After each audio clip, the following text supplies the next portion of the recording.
Well, General Motors looking to potentially step up some action. We're going over to Mike Epp at 680, of course, talking about the Ingersoll plant. Yeah, indeed. Good morning, Melanie. General Motors really ratcheting up the discussions, the negotiations in this now 4-week strike at its CAMI operations in Ingersoll, where the very popular Chevrolet Equinox is produced. The union there has been fighting for job security after General Motors had shifted some previous production to Mexico, costing 600 jobs.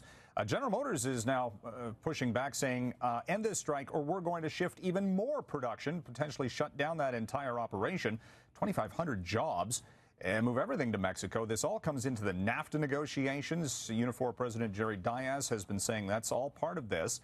Reuters is reporting this story this morning, and again, it really ratchets up the negotiations on not just this labor dispute, but on NAFTA and just the entire free trade process that is currently under debate. What to do with all that real estate?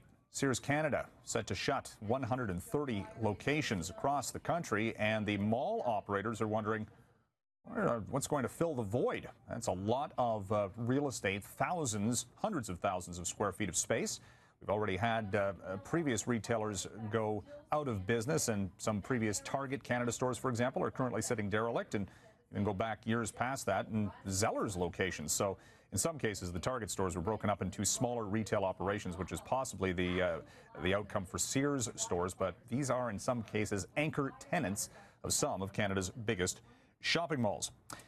Bitcoin, is it a bubble or the future of how we will do transactions? Today, Bitcoin is trading above $5,000 US. The cryptocurrency started this year below $1,000 US. It has gone up straight line since the start of the year.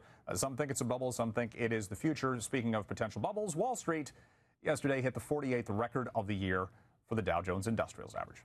We'll send it over to the studio.